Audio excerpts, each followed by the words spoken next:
My father was in the ICU when the old woman in the room next door grabbed my wrist and whispered, "Go home before your husband erases you." I thought she was confused. My husband was downstairs buying me soup.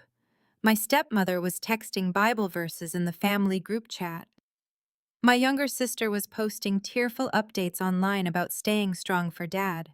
But the old woman's fingers dug into my skin like she was trying to pull me out of a burning house. 2 hours later, I unlocked my front door and found my life packed into black trash bags. My clothes were labeled with masking tape. My mother's mixing bowls were in a donation box. Our wedding photo was gone from the hallway. And on the kitchen counter beside my father's old store keys, there was a yellow sticky note in my husband's handwriting. "Remove Hannah's things before morning." Before I could even breathe, my phone buzzed. My sister had posted a picture of my father's hardware store on Facebook. She stood in front of the counter with my husband's arm around her shoulders, smiling like she had already inherited the place. The caption said, "Dad can finally rest knowing the store is in the right hands." She tagged my husband. She tagged my stepmother. She did not tag me. That was the night I learned some families don't wait for you to die before they bury you. My name is Hannah Whitaker.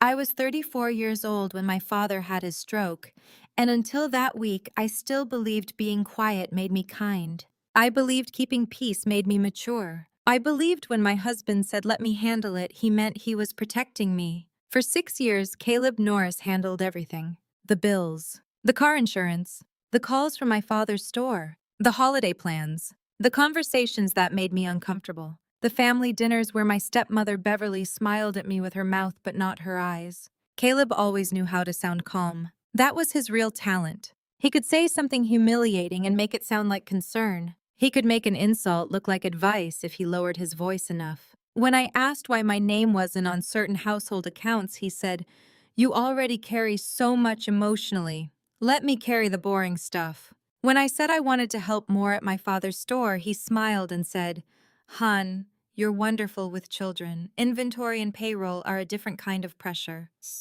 When I cried after a fight with my sister, he rubbed my back and whispered, "This is why I protect you from them." I thought that was love. Now I know a cage can feel warm if someone builds it slowly enough. My father, Raymond Whitaker, owned Whitaker Home Supply, a family hardware store in Dayton, Ohio. It was not fancy. It did not have glass offices or expensive furniture. It had old wooden floors, buckets of paint, plumbing parts, birdseed snow shovels, garden hoses, and a bell over the front door that had sounded the same since I was a child. To other people, it was just a store. To me, it was Saturday mornings on a stool behind the counter. It was my father teaching me how to cut keys. It was him writing sale signs with a black marker while drinking coffee that had been sitting too long. It was my mother's picture taped inside the office cabinet because Dad said he liked to see her face before making hard decisions. My mother died when I was 10. After that, the store became the place where grief did not have to explain itself. Dad let me sit behind the counter and sort screws by size. He let me price paintbrushes. He let me answer the phone even when I sounded too young and customers asked if an adult was there. He never made me feel small. Then he remarried Beverly when I was 15. A year later, Beverly's daughter Lauren moved in with us full-time. Lauren was 5 years younger than me, pretty in a bright, obvious way, and good at becoming whatever the room rewarded. If Beverly praised generosity, Lauren became generous. If Dad praised hard work, Lauren appeared at the store with a coffee in her hand and a dramatic sigh about helping out. If people praised family loyalty, Lauren posted pictures online with captions like, "Blood doesn't make family. Showing up does." She always knew where the spotlight was. I did not. I became a middle school counselor. I spent my days talking to children who were angry, frightened, neglected, brilliant, loud, silent, and everything in between. I loved my job even when it broke my heart. Caleb called it my little feelings job. Never in front of strangers. Only at home. Only when I was already tired. "Your little feelings job is important," he would say, smiling. I'm not saying it isn't. I'm just saying business is different. Business. That word became the wall he built between me and my father. At first, Caleb only stopped by the store to help Dad with invoices. Then he started checking vendor emails. Then he began sitting in on meetings with the local contractors who bought supplies from Dad. Then employees started calling him when they could not reach my father. Whenever I asked about it, Caleb kissed my forehead. Your dad trusts me, he said.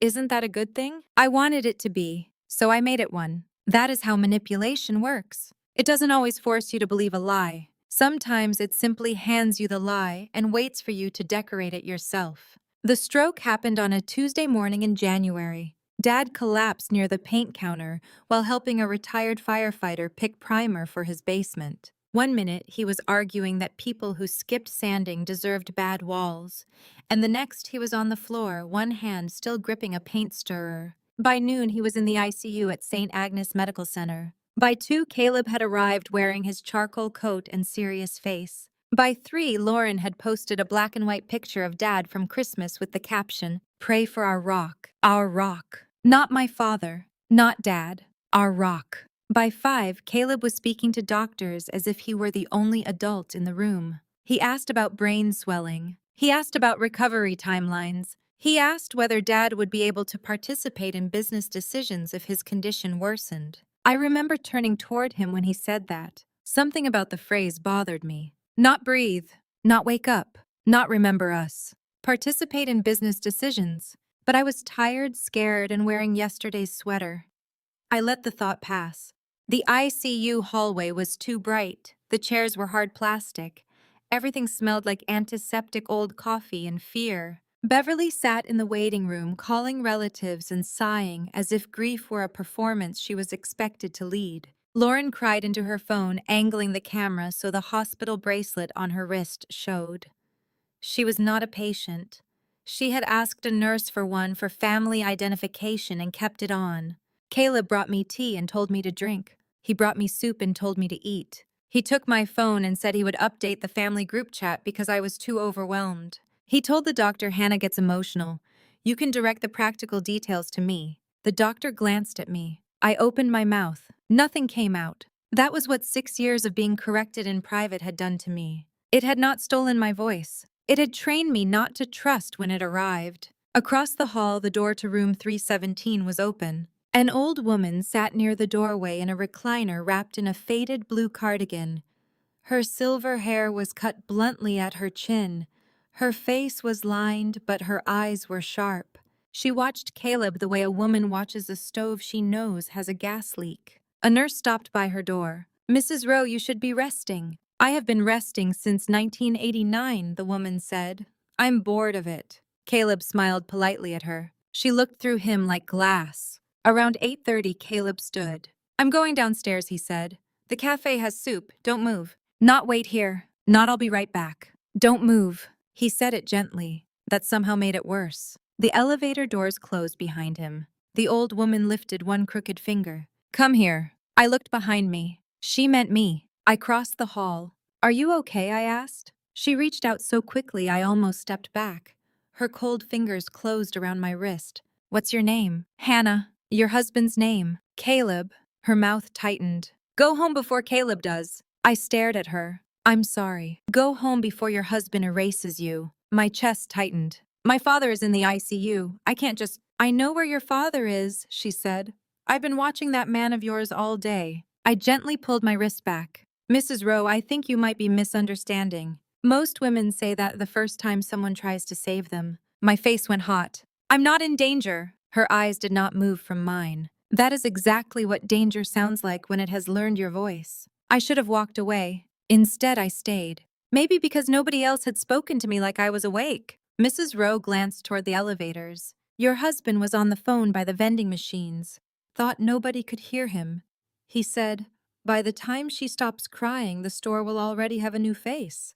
I felt the hallway tilt. The old woman's expression hardened. "You. That doesn't make sense." "Then go home and let your house explain it." The elevator dinged. Mrs. Rowe released my wrist and closed her eyes. Caleb stepped out carrying a paper bag and 2 cups. When he saw me standing by room 317, his smile stayed exactly where it was. But his eyes changed. "There you are," he said. "There you are." As if I had wandered. As if I had been caught. "What are you doing over here?" "Talking." "To who?" I turned. Mrs. Rowe looked asleep. Caleb's hand settled on my lower back. "The woman is exhausted, hon. Let her rest." His fingers pressed just hard enough to guide me away. Not hard enough for anyone to call it force. That was Caleb's specialty. Control that left no mark. He handed me soup and sat beside me. I tried to eat. The plastic spoon shook in my hand. "What's wrong?" he asked. "Nothing." He studied me. "You're acting strange." "My father is in the ICU." His face softened in the way I used to believe. "I know, that's why I'm here." At 10, Beverly and Lauren left. At 10:15, Caleb said he needed to run home for clean clothes. "I'll go," I said. He paused. It was tiny, less than a second, but I saw it. "You're exhausted." "I need my green sweater. Dad likes it." "I can get it." "I want to go." He smiled carefully. "I'll come with you." "No," I said. His eyes narrowed. I softened my voice the way he always softened his. "Stay with Dad, please. I'll be faster alone." He watched me for too long. Then he nodded. "Text me when you get there." "I will." "Keep your phone on." "I will." "And don't stop anywhere." I looked at him. He smiled. "I just mean be safe." Of course he did. In the lobby, I stopped near the hospital gift shop. A college-aged girl in a red hoodie stood behind the half-closed gate counting the register. "Can you do me a strange favor?" I asked. She looked up. "That depends how strange." I took off my brown leather crossbody purse. Caleb had given it to me last Christmas. Too thoughtful. Too perfect. Too easy to track. "My husband thinks I'm going straight home," I said. "I need him to keep thinking that for 20 minutes. Can you hold this behind the counter?" The girl looked at my face, then toward the elevators. Something in her expression changed. "My sister had a boyfriend who counted her minutes," she said quietly. I swallowed. "Then you understand." She took the purse. I slipped my phone into my coat pocket and powered it off. Then I walked out through the side entrance and called a cab from the pay station like it was 2008. Our house was 15 minutes from the hospital in a quiet neighborhood with maple trees, cracked sidewalks, and porch lights that made every home look kinder than it was. Caleb had insisted we buy it 3 years earlier. Good schools, he said, though we had no children. Good investment, he said, though my name was not on the mortgage. Good distance from your dad, he said once, then pretended he had said good distance from downtown. I paid the driver in cash and walked up the porch steps. The porch light was on. The wreath I had made in December was gone. In its place hung a wooden sign with white painted letters. The Norris home. My last name was not Norris. I had kept Whitaker professionally and legally because Dad once told me that name was built with honest hands. Caleb said he understood. Apparently, he had only been waiting until I was too tired to object. My key stuck in the lock. For one terrible second, I thought he had already changed it. Then it turned.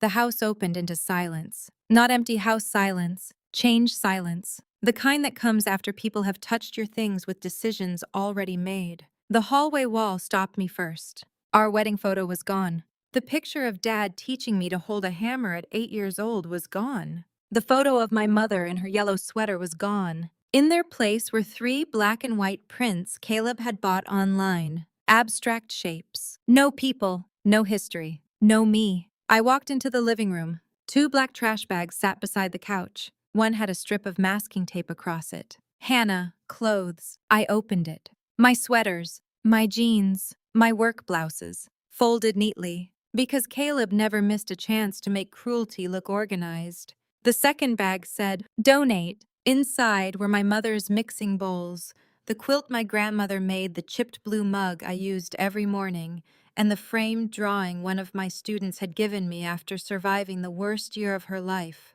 Not trash. Not his. Mine. On the kitchen counter sat the yellow sticky note. "Remove Hannah's things before morning." I picked it up. My hands did not shake. That scared me more than shaking would have. Then I heard Lauren's laugh. From my kitchen. I moved silently down the hall and stopped outside the doorway. Lauren stood by the counter wearing my gray sweatshirt, the one with paint on the sleeve from helping Dad repaint aisle 3.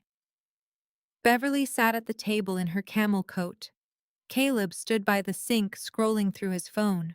My sister, my stepmother, my husband, in my kitchen, sorting me out of my own life. Lauren said she's going to fall apart when she sees the post. Caleb replied, "Let her. People expect Hannah to fall apart. That's the advantage." Beverly rubbed her temples. "I don't like doing this tonight."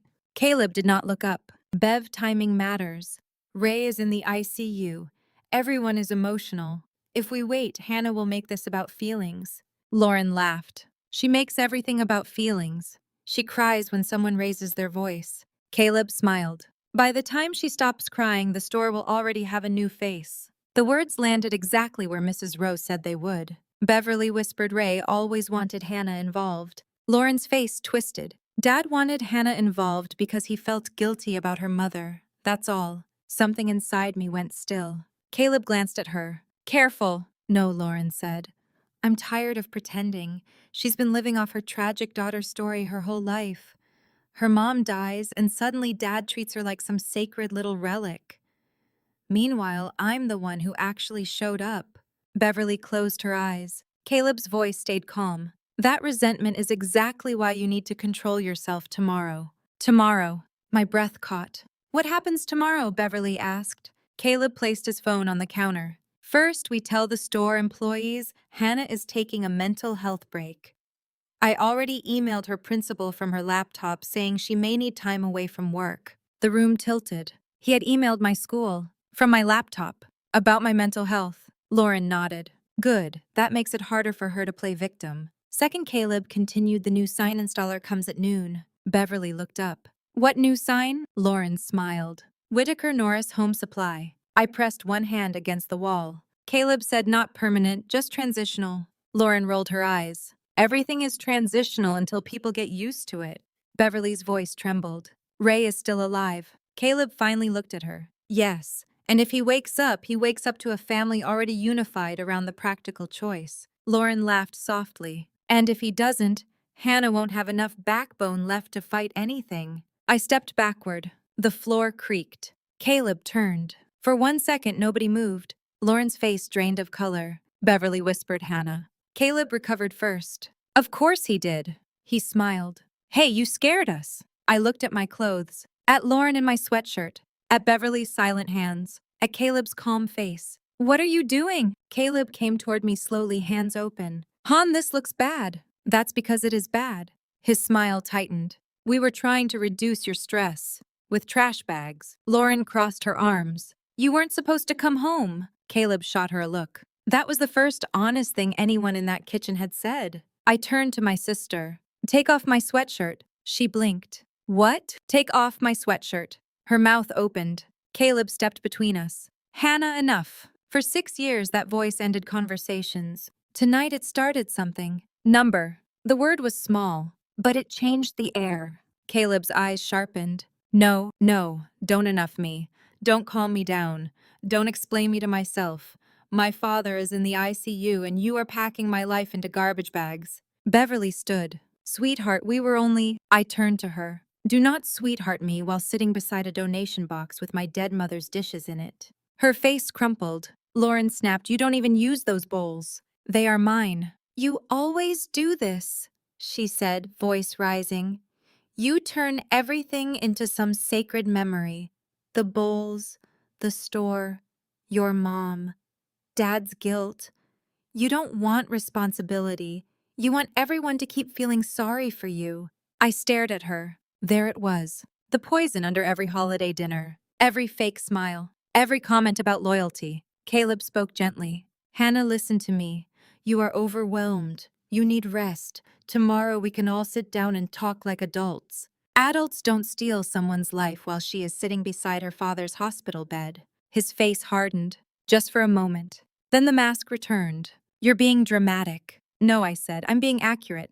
I walked past him toward the stairs. He grabbed my wrist. Not hard, not enough to bruise, just enough to remind me he could. I looked down at his hand. Then I looked at him. Let go. Nobody breathed. Lauren whispered Caleb. He released me. I went upstairs. But I did not get the green sweater first. I went to the hall closet where Dad had helped me fix a loose floorboard when Caleb and I moved in. Caleb had laughed at us. What are you two hiding, treasure? At the time, nothing. Now maybe the last piece of myself. I lifted the board. Underneath was a small metal cookie tin. Inside were old birthday cards, my mother's locket, $200 in cash, and a folded note in Dad's handwriting. He had given me the tin a month after my wedding. I had forgotten about it. Or maybe I had buried the memory because Caleb made every private thing feel like disloyalty. I opened the note. Hannah, if you ever need to remember who you are, Go back to the store before you go back to anyone who made you forget. Love, Dad. I pressed the note to my chest. Downstairs, Caleb called my name. I put the tin in my coat pocket, grabbed the green sweater, and walked back down. Caleb waited at the bottom of the stairs. We're going back to the hospital together, he said. Number. His jaw tightened. My phone died. I lied. I called a cab from upstairs. He glanced at my coat pocket. Your phone died. Yes. He studied me. For the first time in years, I watched him without trying to please him. He was not worried. He was calculating. There is a difference. Fine, he said. We'll talk tomorrow. No. Tomorrow you will return every box you took from Dad's office. Lauren laughed. You don't give orders now. I turned to her. You are wearing my sweatshirt while our father is fighting to live. Don't confuse cruelty with authority. Her face flushed. Caleb stepped closer. Hannah. I looked at him. Something passed between us then. Not love. Not fear. Recognition. For the first time, he saw me not as the woman he trained, but as the woman he had underestimated. And for the first time, I saw him clearly. Not steady. Not protective. Just ambitious. Small. Hungry. And terrified of being exposed. I walked out before the cab came. I went 2 blocks in the cold before I turned my phone back on. It lit up with missed calls from Caleb. Then Lauren. Then Caleb again. Then a voicemail from my school principal. My stomach dropped. I played it. Hannah, it's Denise. I got Caleb's email about your mental health leave. I'm concerned and confused because this doesn't sound like you. Please call me directly when you can. I stopped walking. Caleb had tried to make me disappear from my job too. Not just the house. Not just the store. Everywhere. That was the moment I understood Mrs. Rowe's word. Erase. Not hurt. Not betray. Erase. I called the only person I should have called years earlier. Mara Jenkins. Mara had worked at Whitaker Home Supply since before I was born. She was 62, wore red lipstick every day, and could shame a contractor into paying overdue invoices with one raised eyebrow. She answered on the first ring. Hannah. I almost cried at the sound of my name. Not Han. Not sweetheart. Hannah. Mara, did you know Caleb took boxes from Dad's office? A silence. Then her voice changed. Where are you? Walking near my house. Do not go back there. My breath caught. Why? Because your daddy called me last week and said if anything happened to him, I was to keep you close and keep Caleb away from the back office. I gripped the phone. Dad said that. He said more than that. Get to the store. Side door. I'll meet you there. My father is in the ICU, and you can't help him if you don't know what he was trying to tell you. Whitaker Home Supply looked different after midnight. The parking lot was empty. The big front windows reflected the streetlights. The sign above the door was chipped where a storm had loosened it years ago. Whitaker Home Supply. Since 1984, Dad refused to replace that sign. People trust a sign that survived weather, he always said. Mara waited by the side door in a puffy coat hair wrapped in a scarf, red lipstick still perfect. The moment she saw me, she pulled me into a hug so fierce I finally shook. Not cried. Shook. Oh, baby, she whispered. He got further than I thought. I pulled back. Who? She looked at me. Your husband. Inside the store smelled like wood metal dust and home. Mara led me to Dad's office. The room was small, cluttered, stubbornly unchanged. A metal desk, 2 filing cabinets, a coffee maker that sounded like a lawnmower, a calendar from the local animal shelter. My mother's photo inside the cabinet door. Still there. My knees weakened with relief. Mara opened the bottom drawer and pulled out a yellow envelope. Your father gave me this 8 days ago. Why didn't you call me? I tried. She showed me her phone. My number. Again and again. Some calls canceled after 1 ring. I remembered the spam filter app Caleb had installed on my phone. He blocked you, I whispered. Yes, Mara said, and not just me. She handed me the envelope. Inside was not a dramatic legal file. No complicated contracts. No courtroom language. Just ordinary pieces of betrayal. Printed texts. Store camera stills. A list of passwords Caleb had changed. A copy of the email Caleb sent to employees saying all operational questions should go through him because Hannah was not emotionally available for store matters. And a sticky note in Dad's blocky handwriting. Hannah notices feelings before facts. Don't rush her. Let her see the pattern. I sat down in Dad's chair. Mara stood beside me as I read the printed messages. Lauren, she still thinks Dad wants her involved. Caleb, he does. That is the problem. Lauren, Mom says Hannah would just cry and make him feel guilty. Caleb, then we make sure everyone sees her crying before she sees the truth. Lauren, what if Dad wakes up? Caleb, then he wakes up to a family already convinced Hannah walked away. I put the paper down. Walked away. That was the story. Not that they pushed me. Not that they lied. Not that they packed my clothes while I sat in the ICU. That I walked away. Mara clicked open a folder on Dad's old desktop computer. It was labeled paint colors. Inside were security camera clips. Caleb in the office after hours. Lauren going through Dad's drawers. Beverly standing near the door, wringing her hands, not stopping them. Everyday betrayal. No guns. No screaming. No complicated crime. Just people with keys taking pieces of a man's life while smiling at him over dinner. Mara clicked the last video. It was from 2 days before the stroke. Dad sat at his desk across from Caleb. The sound crackled, then cleared. Caleb's voice filled the office. Ray, I'm saying this as your son-in-law. Hannah cannot handle pressure. Lauren is ready. Beverly agrees. The store needs to go where it will be protected. Dad's voice was quiet but steady. The store goes where my heart says it goes. Your heart is sentimental. No, Dad said. My heart remembers who showed up before there was anything to gain. I covered my mouth. Caleb leaned forward. Hannah left this place. She built her own life. She has a little school job. Dad slammed his palm on the desk. She helps children survive homes where adults failed them.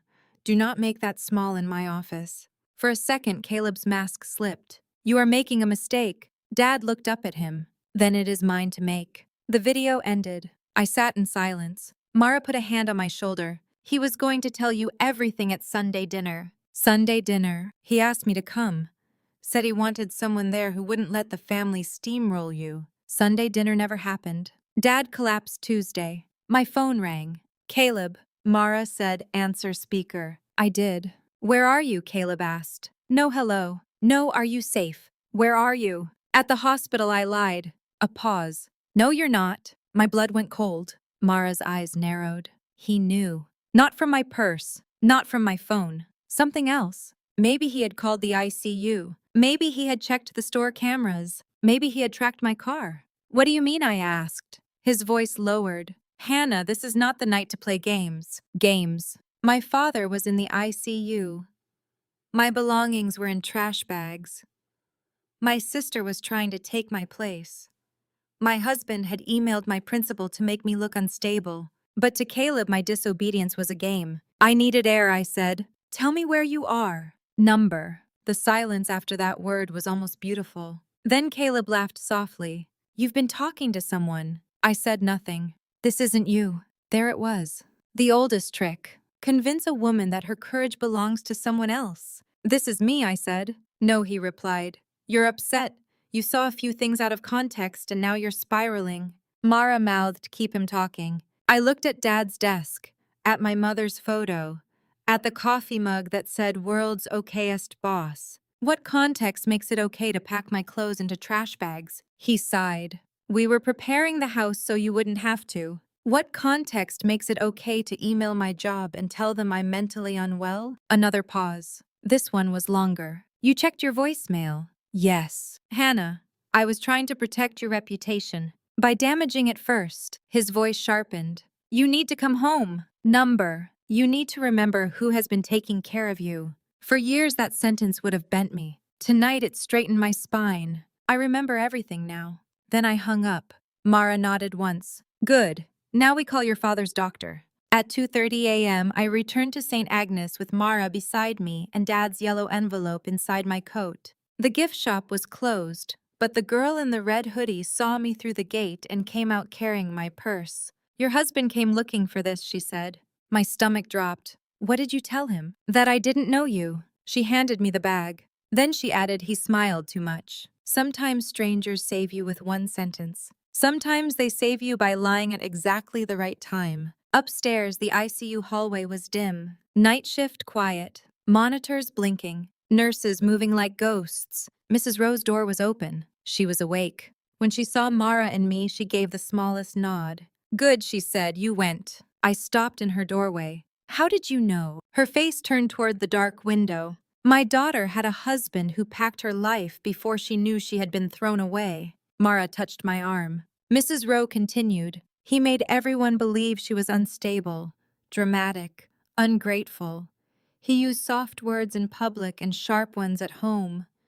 By the time she asked for help, half the family thought she was the problem. I whispered, "What happened?" "She survived," Mrs. Rowe said, "but she lost 10 years proving she deserved her own life." Her hand trembled on the blanket. I did not speak up when I first saw it. I told myself it was not my place. She looked at me. That was a lie polite people tell themselves when they are afraid. I stood there with Dad's envelope against my chest. "Why help me?" "Because regret is a room with no windows," she said. "And I have lived in it long enough." I thanked her. She waved me away. Thank me by not going quiet again. Dad's doctor, Dr. Melissa Grant, met us in a consultation room at the end of the hall. She was in her 40s, with tired eyes and a voice that made you feel she would tell the truth even when it hurt. Mara knew her from the store. Half of Dayton knew the store. I showed her the envelope, not because she could fix everything, because I needed one adult in that hospital to understand Caleb was not the spokesperson for my family. Dr. Grant listened without interrupting. When I finished, she folded her hands. "Your father is not able to speak right now, but he has shown signs of awareness." My heart stopped. What kind of signs? When we ask simple questions, his fingers respond sometimes. Not consistently, but enough that I do not consider him unreachable. I closed my eyes. Dad was in there. He had been in there while Caleb stood at his bedside speaking as if he were already gone. Dr. Grant leaned forward. "I can restrict non-immediate visitors if you believe someone is causing distress or trying to pressure the family." Mara said, "Do it." I looked at the doctor. "Yes, please." Dr. Grant nodded. "And Hannah," I looked up. "You are his daughter. You have every right to be in the room when decisions are discussed." Every right. 2 words I had not felt in years. At 3:10 a.m., I sat beside Dad's bed. His face was pale. His mouth was slack from the breathing tube. His right hand rested on the blanket.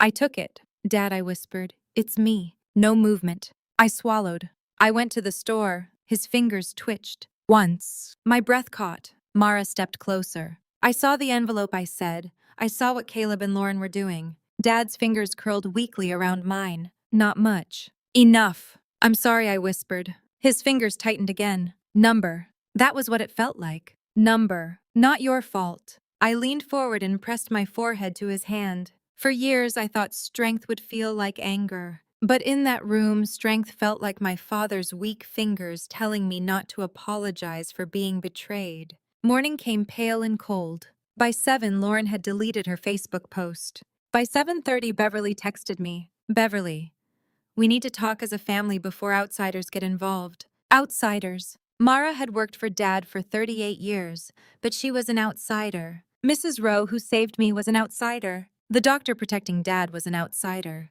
Funny how toxic families call everyone outside the lie an outsider. At 8, Caleb arrived. He looked perfect. Fresh shirt, shaved face, coffee in hand, concern arranged neatly across his features. He stopped at the nurse's station when they told him his access had changed. I watched through Dad's window. At first, Caleb smiled. Then he laughed lightly. Then he leaned closer and lowered his voice. The nurse did not move. Caleb looked toward Dad's room and saw me watching. For once, I did not look away. A few minutes later, Dr. Grant came in. "Mr. Norris is requesting to speak with you." "I'm sure he is." "You don't have to." I looked at Dad. His eyes were closed, but his hand moved slightly under mine. I stood. "I want to." The family waiting room smelled like vending machine coffee and old carpet. Caleb stood by the window, hands in his pockets. Lauren sat on the couch, arms crossed. Beverly sat beside her, crying without tears. No one spoke until I entered. Then Caleb turned.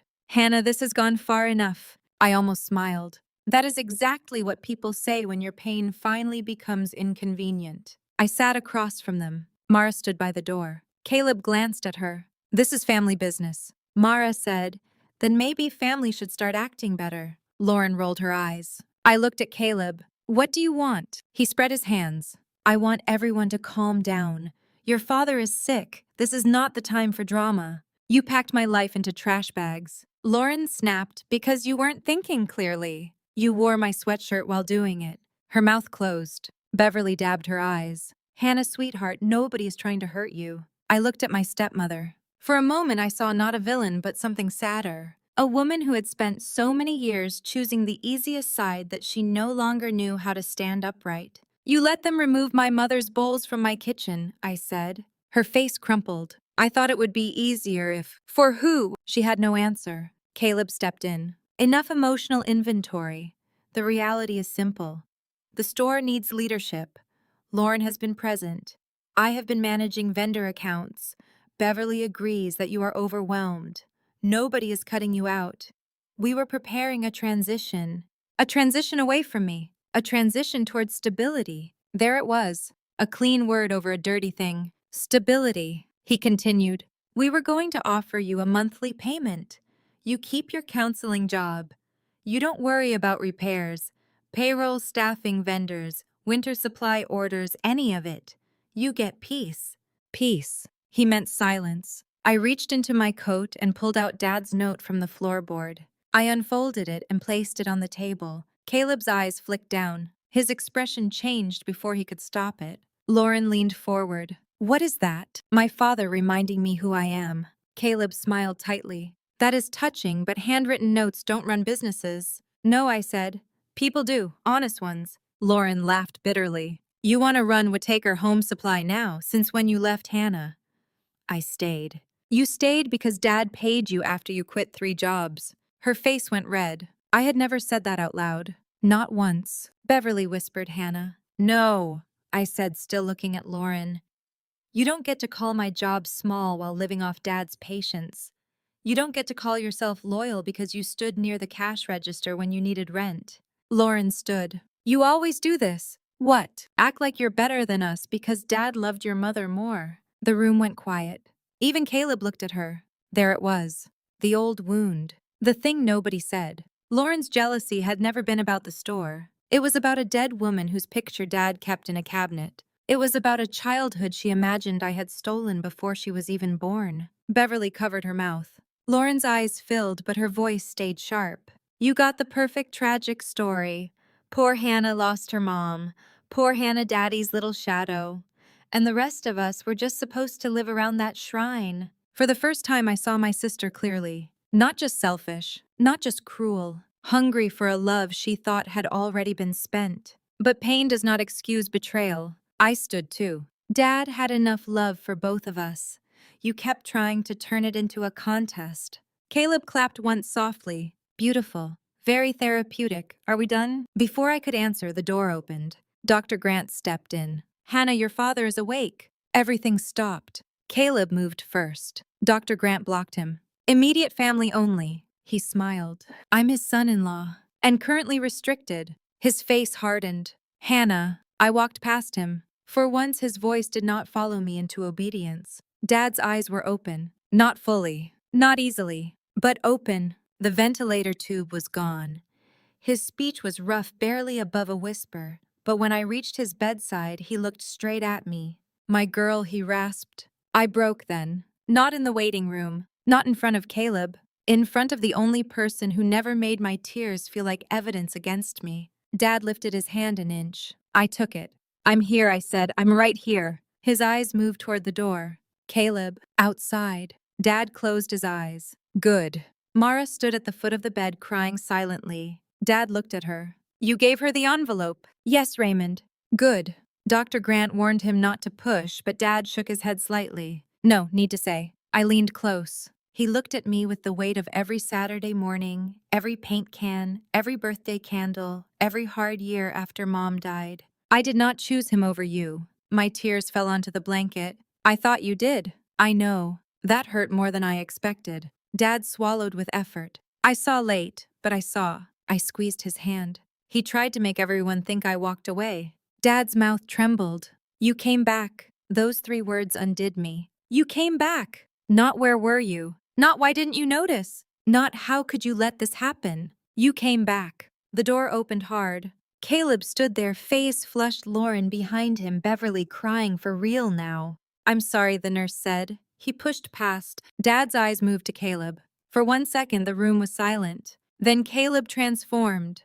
Concern, grief, relief. The whole performance snapped onto his face. "Ray," he said softly, "thank God, we were so worried." Dad stared at him. Caleb stepped closer. "I have been trying to keep everything together. Hannah has been under tremendous stress and there has been confusion, but we can fix it." Dad's voice came out low. "Get out!"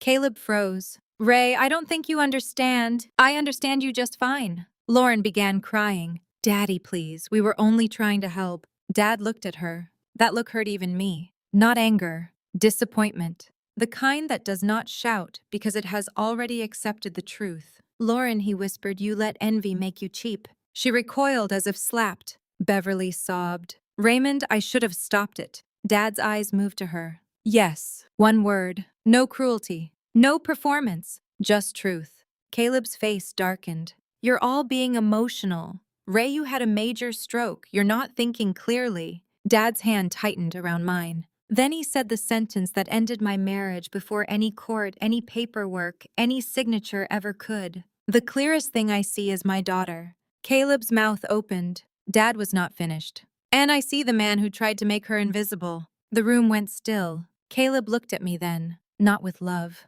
not even hatred, with calculation. He knew the room had turned. He knew the story he built was collapsing, so he attacked the person he could no longer control. "Hannah," he said quietly, "you really want to do this? In front of your sick father? Tear the family apart because you found some boxes and hurt your own feelings? For 6 years that would have worked. Hurt your own feelings. A perfect phrase to make pain sound self-inflicted. I walked to the trash can beside Dad's bed, pulled off my wedding ring and dropped it in. The sound was tiny, metal against plastic, but everyone heard it. "I did not tear this family apart," I said. "I just stopped holding the broken pieces together with my bare hands." Caleb stared at the trash can. Lauren whispered, "Hannah." I looked at her. "I hope one day you understand the difference between being overlooked and becoming cruel." Then Beverly. "And I hope one day you understand that peace without truth is just a prettier kind of damage." Finally, Caleb, "You can keep the house sign." His mouth twitched. "What? The one on the porch? The Norris home. Keep it.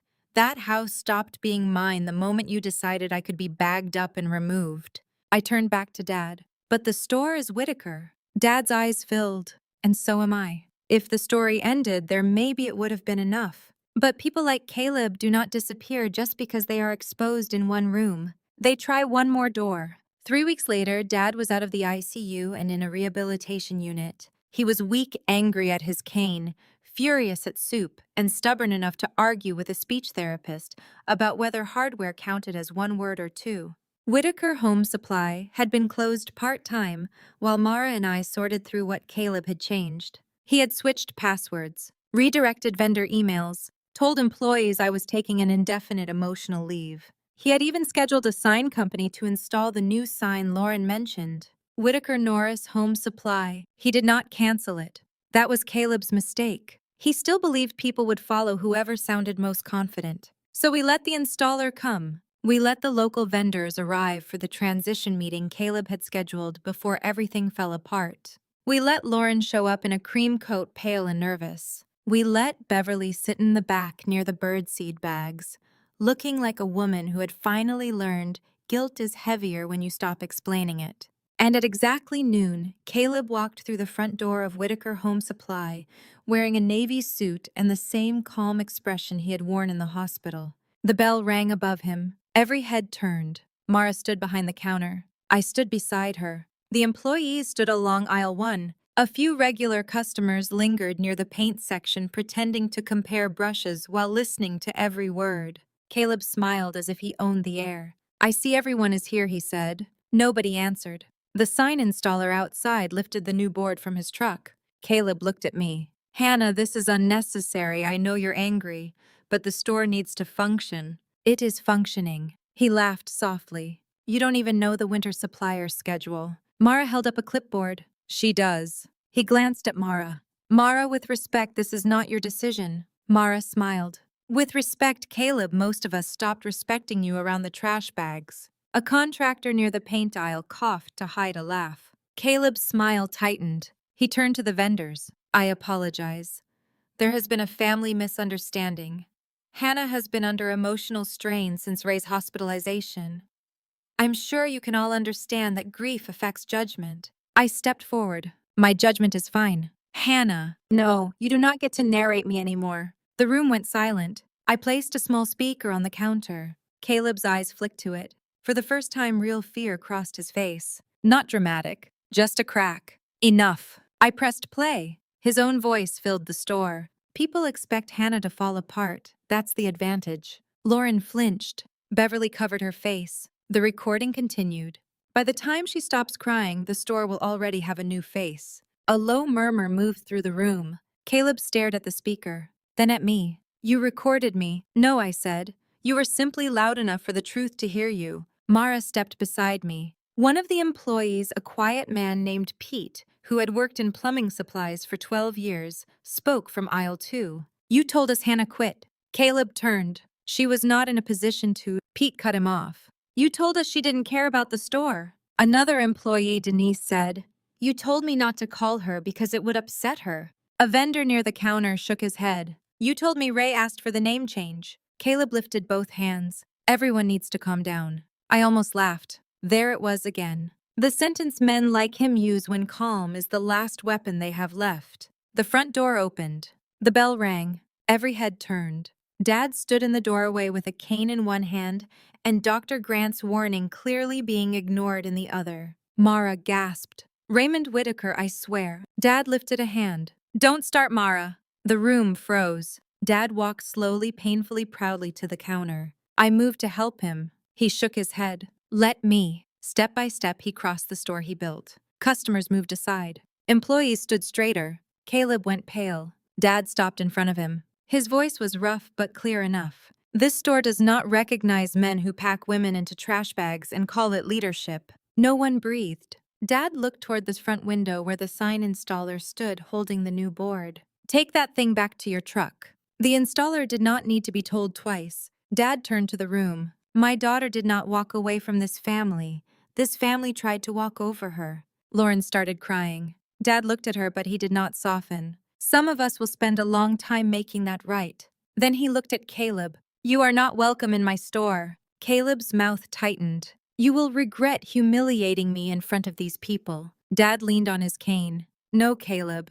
I regret letting you speak for me. This feels like correction. A vendor near the door stepped aside. The path was clear. Caleb looked around the room. No allies. No borrowed authority. No one rushing to smooth the moment for him. That was the real revenge. Not shouting. Not revenge plans. Not police lights or dramatic threats. Just Caleb standing in the middle of a room where his calm voice no longer worked. He left without another word. The bell rang behind him. For once, it sounded like a door closing exactly where it should.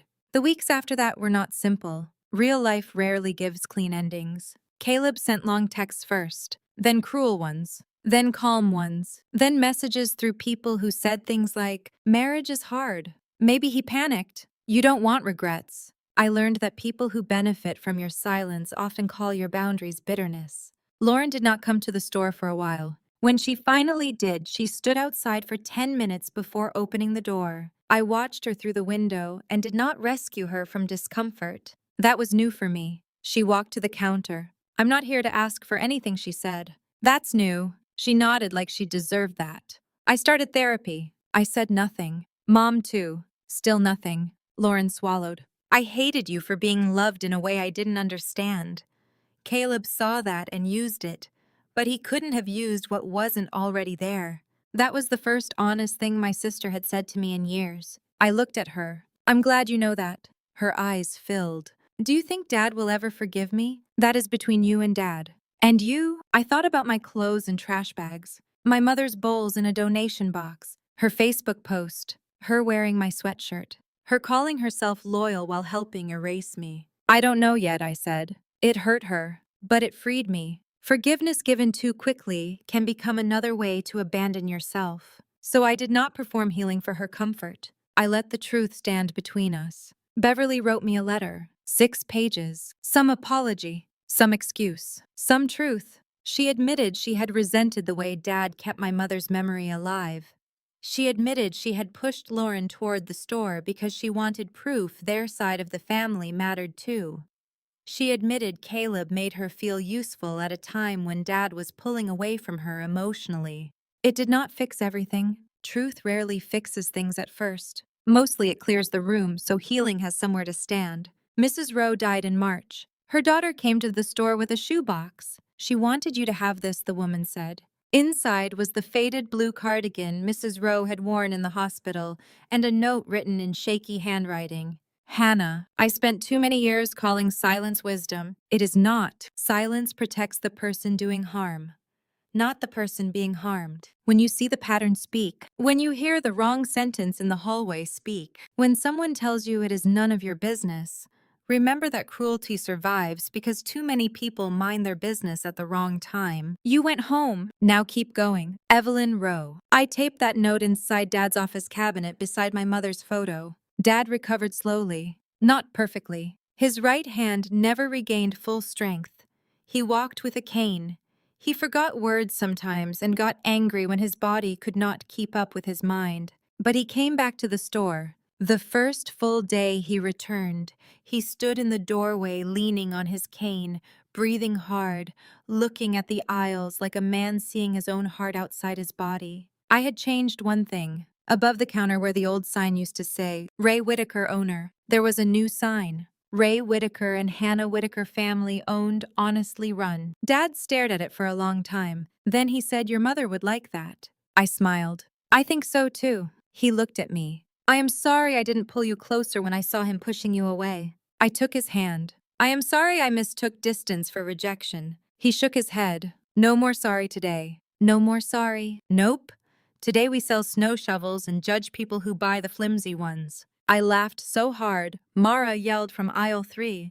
Some of us are trying to work. For the first time in years, my own laughter did not feel borrowed. I moved out of the house 2 months later. Or maybe I should say I moved out of the version of myself who needed that house to prove she had been loved. I rented a small apartment above a bakery 6 blocks from the store. Every morning, the air smelled like cinnamon rolls and fresh bread.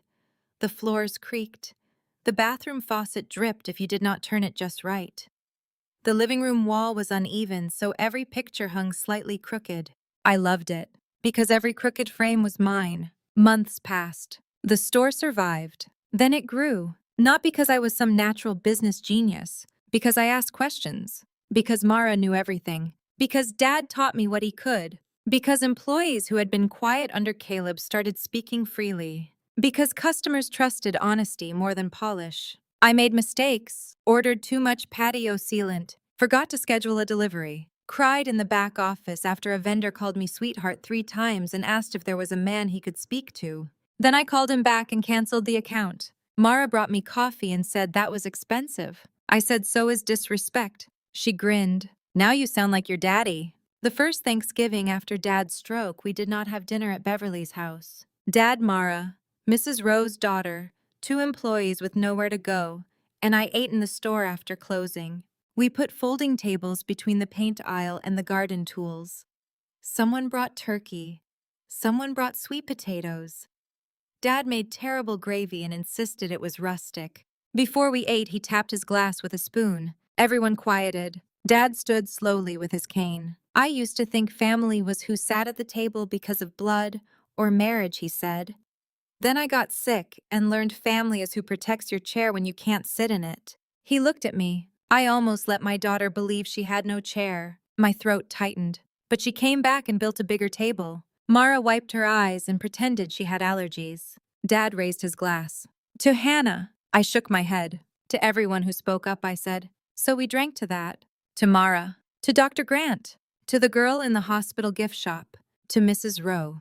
To every person who sees something wrong and decides being uncomfortable is better than being silent. A year later, the bell over the door rang on a snowy afternoon. A woman stepped in wearing a nursing home uniform.